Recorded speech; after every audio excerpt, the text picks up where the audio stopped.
मेरा नाम नाहिद रज़ा है और मैं आज आपका तारुफ एक ऐसे यंग आर्टिस्ट और टैलेंटेड स्कल्पटर से करा रही हूँ जिनका नाम असद हुसैन है।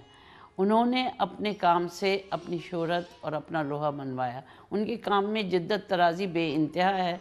बहुत ही जदीद और बहुत ही अनयूजुअल और बहुत मॉडर्न कॉन्सेप्ट इनके काम में मिलते हैं। अगर इनका काम देखें तो बहुत हैरत होती है कि ये पाकिस्तानी आर्टिस्ट है।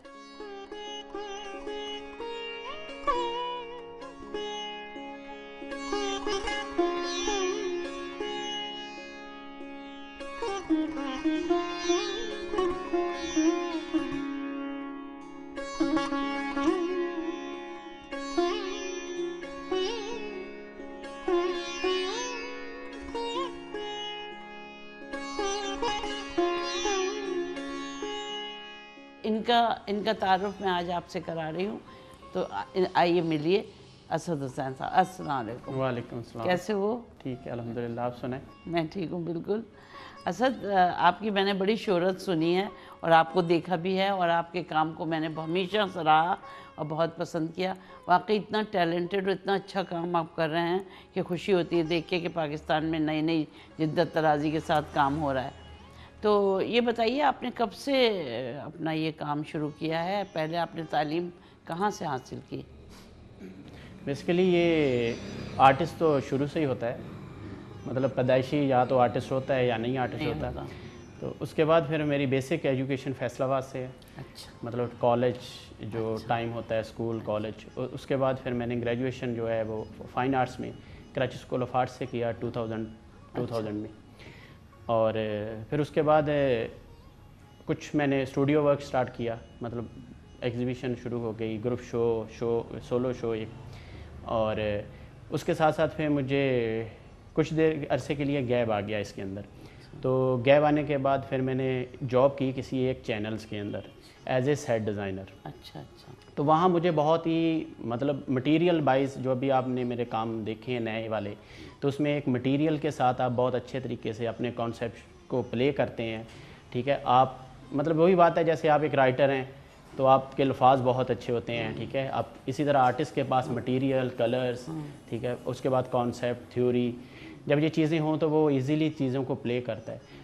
तो जब मैंने डिज़ाइन के अंदर बहुत सारी चीज़ों के साथ प्ले किया, जब वो मटेरियल आता था मेरे हाथ में, वुड, मेटल या लेदराइट, ठीक है, तो वो मुझे इंसिस्ट करता था एज ए आर्टिस्ट, मुझे वो इंसिस्ट करता था कि मतलब कि जैसे कि मुझे प्ले किया जाए या मेरे साथ आप कुछ माइम किया जाए, परफॉर्म किया जाए। वो डिमांड करता। एग्जैक्टली। तो उस सेंस पे भी मेरे काम के अंदर थोड़ा सा चेंज आएगा। बेसिकली अगर मेरा पुराना काम देखते हैं तो वो थीसिस वर्क जो मेरा वो फिगरेटिव आर्ट है, as a sculptor, fibre glass, wood carving, metal. तो आई थिंक साइज़ बहुत ज़्यादा मुझे अपील करता है, लाइफ साइज़। तो उसके बाद जो दोबारा से ये एक एक्सरसाइज आई लाइफ में, कहते हैं कि कोई चीज़ भी आपकी ज़िंदगी में बगैर एक्सपोजर के दे के कुछ नहीं जाती। हर कोई आपको एक्सपीरियंस या कोई ना कोई एक मैसेज ज़रूर दे देती है। सही है। तो वो बेसिकली वो मेरी जॉब ने मुझे वो कुछ नई डायरेक्शन, कुछ नए वे वो उन्होंने मुझे मुतारफ़ करवाए।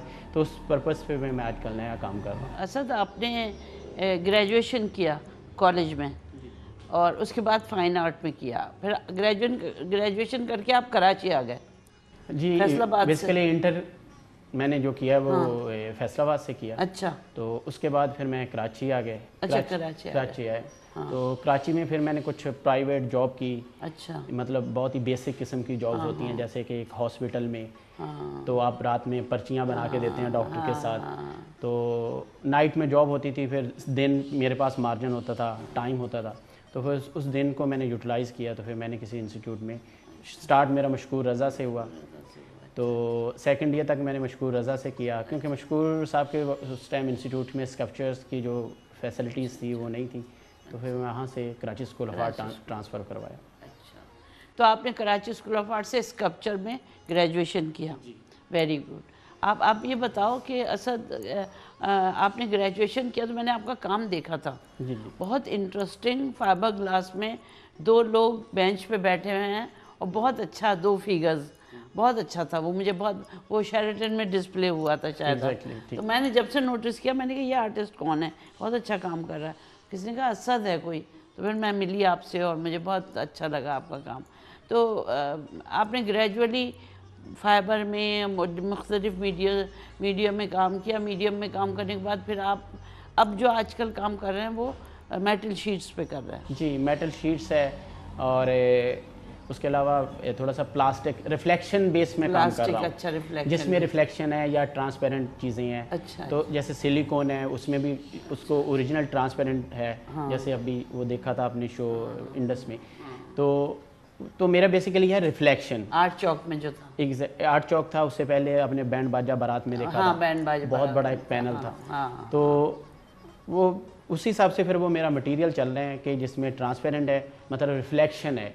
आप रिफ्लेक्शन को टू मीनिंग में ले सकती हैं। रिफ्लेक्शन आप मेरे सामने एक मिरर की तरह काम करते हैं। तो आई थिंक मैं सोसाइटी में रहता हूँ, तो मैं बहुत सारी चीज़ें सोसाइटी से ही ले रहा हूँ, ठीक है। मेरे कॉन्सेप्ट मेरे इर्द गिर्द हैं, ठीक है।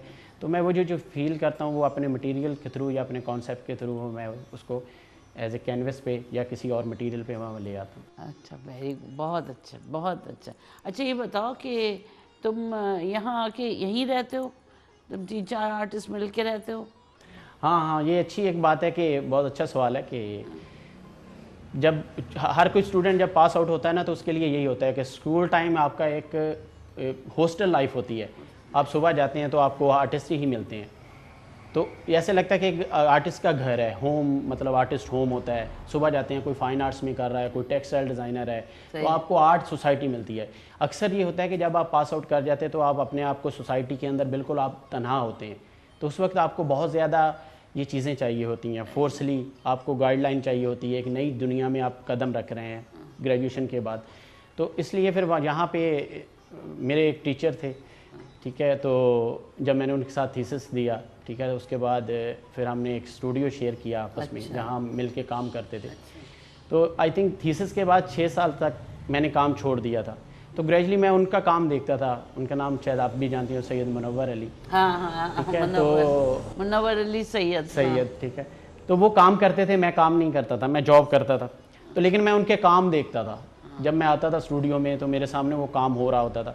तो वो दोबारा से मुझे जॉब के बाद 6 साल के बाद जो दोबारा रिटर्न में हुआ हूँ आर्ट की तरफ, तो उसमें उनके काम का बहुत अमल दखल है।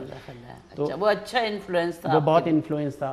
फिर ये एक आर्ट स्टूडियो, यहाँ हम 3 लोग हैं, ठीक है, फ़हीम, मुनव्वर और असद, ठीक है। हाँ। तो इसमें बहुत सारी एक अपॉर्चुनिटी ये है कि जब काम हो रहा तो आपको लग रहा होता है कि आपके ऊपर बहुत सारा अभी शुरू हो जाएगा, क्रिटिसाइज अभी शुरू हो जाएगा। और बहुत सारा होती है क्रिटिसाइज। तो पहले घर में ही चीज़ें हो रही होती हैं, एक स्टूडियो में। तो फिर इसलिए बहुत सारी चीज़ें आप काम के अंदर, वो जो चीज़ें हैं, आपका काम निखरना शुरू हो जाता है, आपका काम उस नई डायरेक्शन में जाना शुरू हो जाता है, उस पे डायलॉग शुरू हो जाते हैं काम पे। और तो ये बेसिकली हो यही रहा है कि ये एक जैसे एक लिटरेचर बन चुका है आर्ट। आर्ट अभी एक लिटरेचर बन चुका है। तो आई थिंक ये बहुत अच्छी चीज़ें हैं कि मतलब आपके काम के ऊपर जब काम हो ही रहा हो, एक तो काम कंप्लीट हो जाता है। आई थिंक उस वक्त काम को रिवर्स करना बड़ा प्रॉब्लम होती है। लेकिन एक काम हो रहा है, जब उसी टाइम आपके साथ कोई बातचीत कर रहा है आर्ट के ऊपर, तो आप उसको इम्प्रूव कर सकते हैं। आप उसको इम्प्रूव कर सकते हैं। आपको पता होता है कि आर्ट कहाँ रुकना है, आर्ट की पेंटिंग को कहाँ कंप्लीट होना है, हम ओवर तो नहीं हो रहे या काम कहाँ अभी डाउन तो नहीं है। बस आई थिंक ये एक आर्टिस्ट गैदरिंग में बड़ा अच्छा होता है। सही बात है, बिल्कुल। अब हम एक ब्रेक की तरफ चलते हैं नाज़रीन।